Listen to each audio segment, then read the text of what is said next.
What's up, YouTube? This is Galaxy Stream here, captain of Team No Fat Chicks, the NFC, the best team in Illinois State. Alright, it's been a while, I know, but I'm here with an update, you guys. I have been crazy busy. I picked up a second job. I'm working 7 days a week now, and it's disgustingly insane, but I gotta pay them bills. Now, if you guys can't see, I have a new sponsor. As of yesterday, I am sponsored by the Gaming Goat, specifically out of DeKalb. However, I'm affiliated with all of them.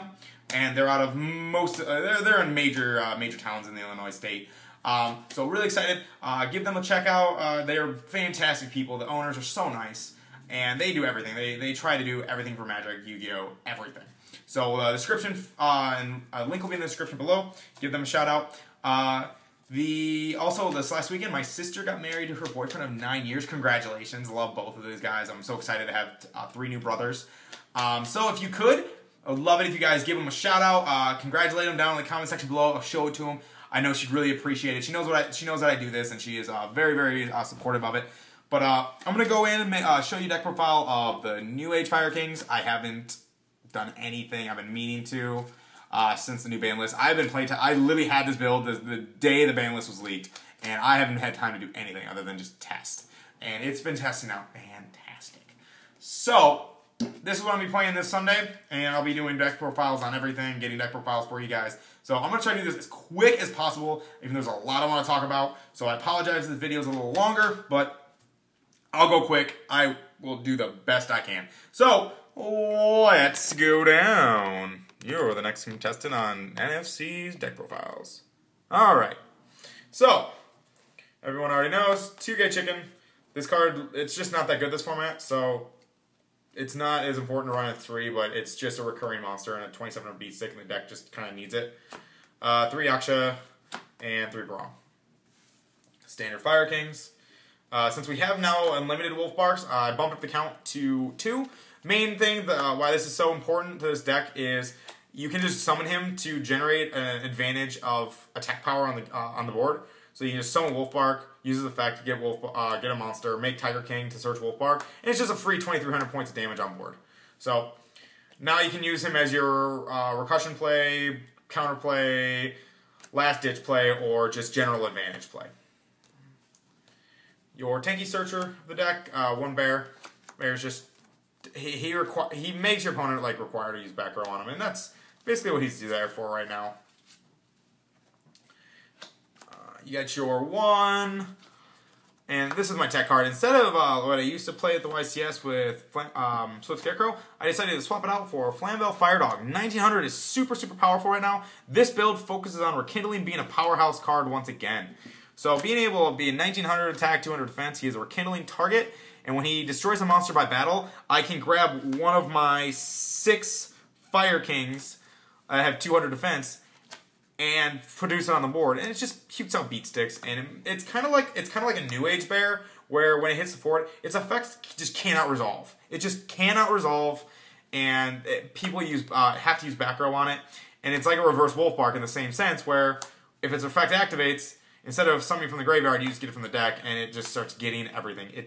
I count this card as the 4th Fire King name, because if you open up one of these 2 cards by its lonesome, and you have Fire Dog in play, you can just summon Fire Dog, get its effect off, and then grab Yaksha. Now you have all 3 Fire Kings in play, and you can just, depending on the situation, you can either destroy your Brong, destroy your Grunix, or you can just overlay and start gaining more advantage. So that's why I like it. It's really, really powerful. It's good against the Satellar matchup because they don't really have a lot of reactive traps.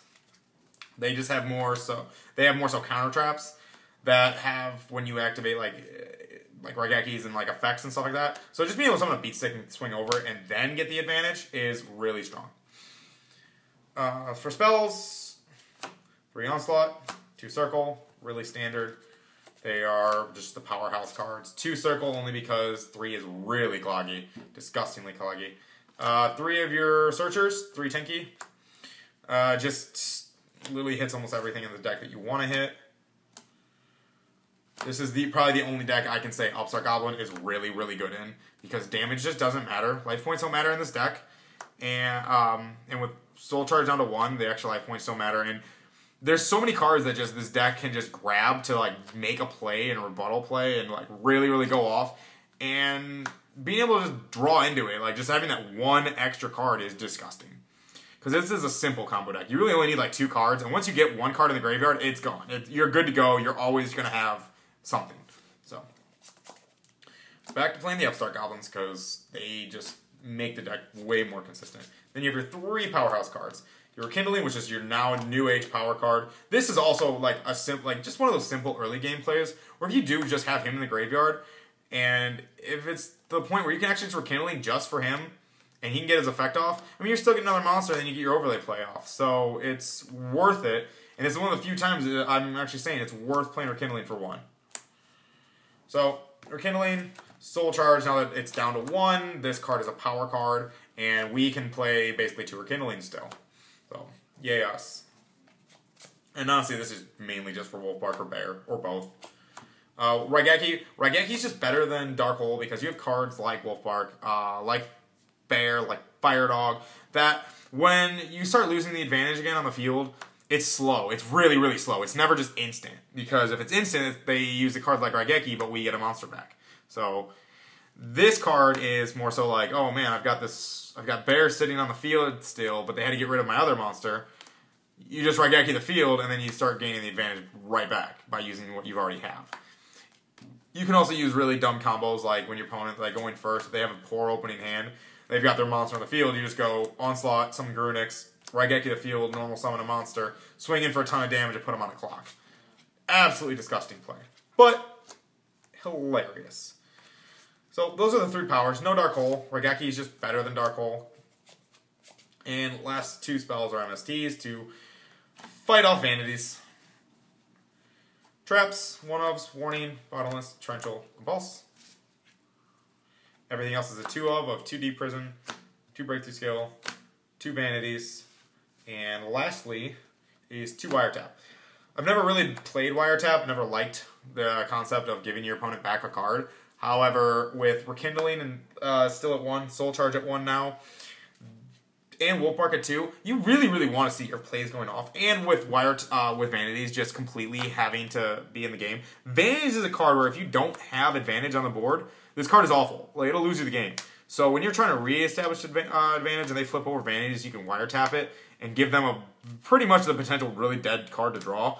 That's good. That's good stuff. And like Torrential or Bottomlessing or Warning my Rekindling, my 1-of, I want this card to go through. I want Rekindling to go through, so this card just had to come in.